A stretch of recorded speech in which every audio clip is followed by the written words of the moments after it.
So, bit of a change of scenery today.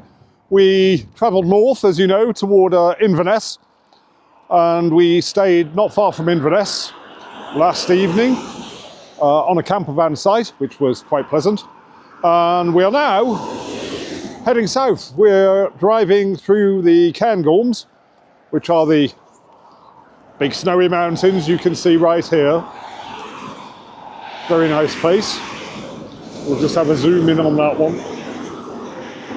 There we are. So yeah, plenty of snow on these ones.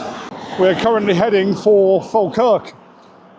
Pretty much southward bound now because we have to be home on Wednesday. Well, I have to be back at work on Wednesday 3 o'clock, I believe.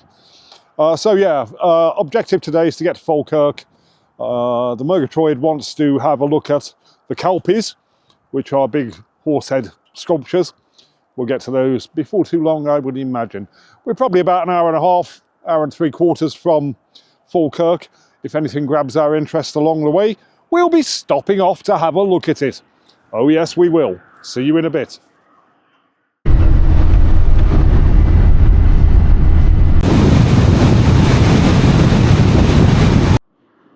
Well now, here we are at the Kelpies, just over there, look. You can see them. We're going to go and have a closer look in a minute. I've just been doing some cursory research on the Kelpies, and I'll tell you about that, what I've found out, as we walk over there. So we're parked up at the Helix car park, apparently, and yeah, we're just going to go and have a look. The Murgatroyd was keen to see these things, and yeah, I'm just going along with it. We'll see what we can find out along the way. Stop recording. Murgatroyd, we're on the way to see the Kelpies. Yes, sir. What do we know about the Kelpies? They're big horses. They're big horses. Big horses' heads. Big horses' heads. I don't know. You tell me more about the Kelpies. You don't know enough about the Kelpies. I don't know anything about them. Okay, well here's what I know. They're light up blue. Here's what I know about the Kelpies. They were designed by a Scottish artist called Andrew Scott, and they were constructed between June and October in the year of 2013. So they're only about just over 10 years old, really. They had a topping out ceremony to celebrate the completion of the structures in November of 2013, and they've been open to the public ever since. They are, as the Murgatroyd very accurately says, big horses' heads. Can you say that again in Cumbrian? Big horses' heads. Again. Big horses' heads. Big horses' heads. Big horses' heads. That's exactly what they are. Here they are, just in front of us here. We're going to get a few hundred metres closer than we are now. So they are roughly 30 metres in height, and they get lit up at night. They turn on the floodlights, which you can see over here, and they're all lit up and highlighted. For my part, I ain't standing around here in the freezing cold for 2.5 hours to see them in the dark. There are some offspring Kelpies here, as you can see. Little horses' heads. Little horses' heads. Say it again. Little horses' heads. Louder.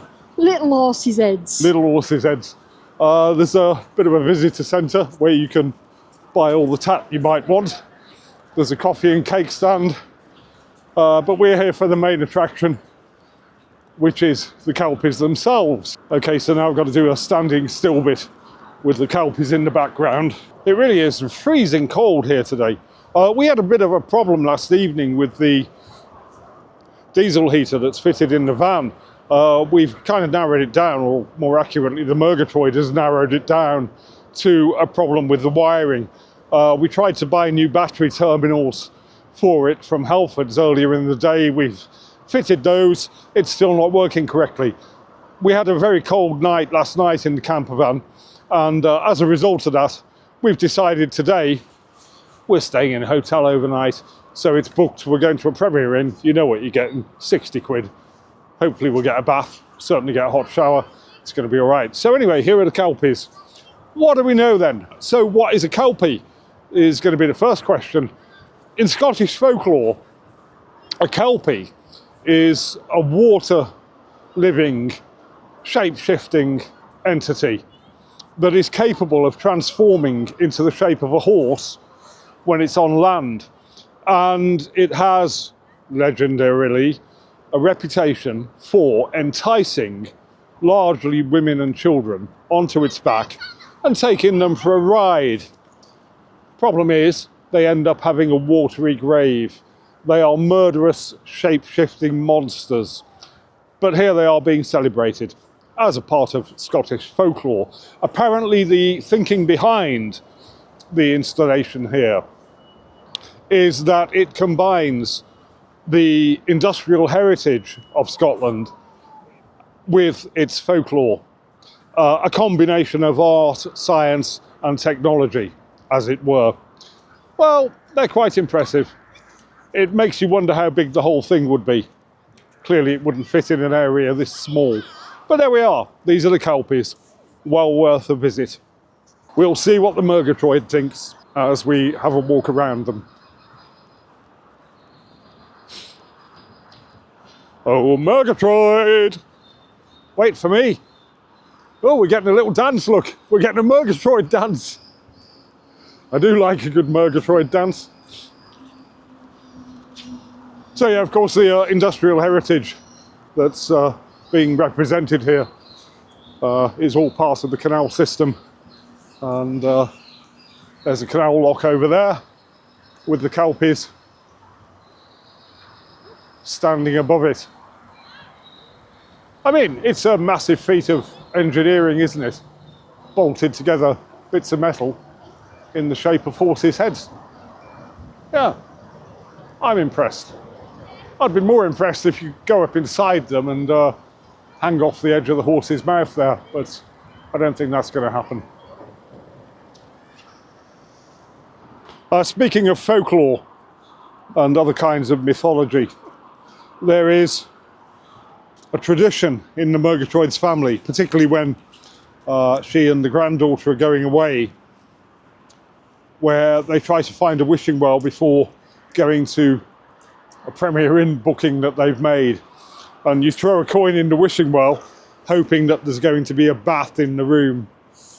Of course, Here we go. throwing, go on then. Oh, can you do it again so I know where the coin's going? No, where's that Murgatroyd gone? Probably off in the canal somewhere. Oh, there she is, over there. So I do believe this canal is the Caledonian Canal, which leads all the way up to Inverness. We saw bits of it when we were in Inverness yesterday. But I could be wrong on that one. Yeah, so it really is quite large. I've just had an idea. They could turn this into a climbing wall. I just think that would ram people could try climbing. Oh, it would be easily climbed. Easily climbed.